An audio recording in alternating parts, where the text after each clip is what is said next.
Qui est vraiment le pouvoir en Algérie aujourd'hui? C'est en fait un clan qui tient le pouvoir. Clan Bouteflika, caché derrière son président fantôme. Le plus proche, son propre frère. Saïd Bouteflika, surnommé en Algérie le vice-roi. Très lié à un homme d'affaires. Le grand patron Ali Haddad. Le patron du MEDEF algérien. Il a eu une influence considérable sur la nomination de certains ministres. Donc oui, le patron des patrons joue un rôle politique qui va bien au-delà de ses responsabilités apparentes. Dans ce premier cercle figure aussi l'actuel Premier ministre. Le bilan de 5 années pendant lesquelles il a dirigé le pays avec son handicap médical est un bilan des plus élogieux. Le chef des renseignements et le principal responsable syndical en Algérie. Sidi Saïd, appelé le pompier pour éteindre toute contestation sociale. Le dernier rempart d'Abdelaziz Bouteflika est à coup sûr le général Ahmed Gaïd Salah. Il restait jusqu'à ces dernières semaines le défenseur loyal d'un 5e mandat.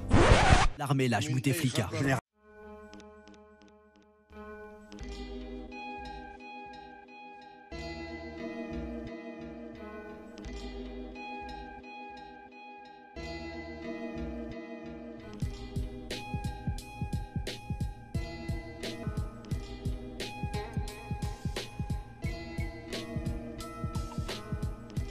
Bouteflika a remis sa démission. 3 figures du régime Bouteflika viennent d'être arrêtées. Saïd Bouteflika, Mohamed Medienne, Atman Tartag, ex-patron des services de renseignement. Ali Haddad a été arrêté la nuit dernière à un poste frontière avec la Tunisie. Autour cette fois d'Ahmed Ouyahia d'être auditionné par la justice. Il est soupçonné de dilapidation de fonds publics. Mais alors, qui dirige vraiment l'Algérie? Le chef d'état-major de l'armée est évidemment celui qui donne des ordres aujourd'hui à la justice pour procéder à ces arrestations. L'armée nationale populaire a rappelé son engagement devant le peuple algérien d'éliminer la corruption. Qui dirige le pays? Le général de corps d'armée. Général de corps d'armée. Ahmed Gaïd Salah. Ahmed Gaïd Salah. Ahmed Gaïd Salah, vice-ministre de la Défense nationale. Vice-ministre de la Défense nationale, chef d'état-major de l'armée nationale populaire. Vice-ministre de la Défense nationale, chef d'état-major de l'armée nationale populaire. Chef d'état-major de l'armée nationale populaire a effectué ce samedi une visite d'inspection. Ahmed Gaïd Salah a poursuivi l'inspection de quelques unités de la région. Le général de corps d'armée a inauguré un nouveau cantonnement. L'inspection de quelques unités de la région. Supervisé par le général de corps d'armée. Ahmed Gaïd Salah a tenu à rassurer quant à son engagement d'accompagner le peuple et les institutions de l'État.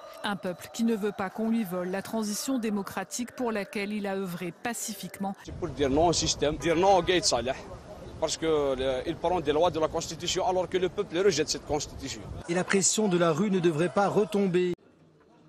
À 74 ans, Abdelmajid Tebboune est un habitué des arcanes du pouvoir algérien. Celui qui ne fut qu'un éphémère Premier ministre de mai à août 2017 avait occupé de nombreuses fonctions ministérielles pendant 3 décennies, collectivités locales, culture et communication, habitat et urbanisme ou encore commerce. Diplômé de l'École nationale d'administration, cet homme originaire de l'Est du pays avait occupé auparavant plusieurs postes de préfet de province algérienne. S'il affirme vouloir décentraliser le pouvoir, Abdelmajid Tebboune pourrait pâtir de certaines affaires judiciaires.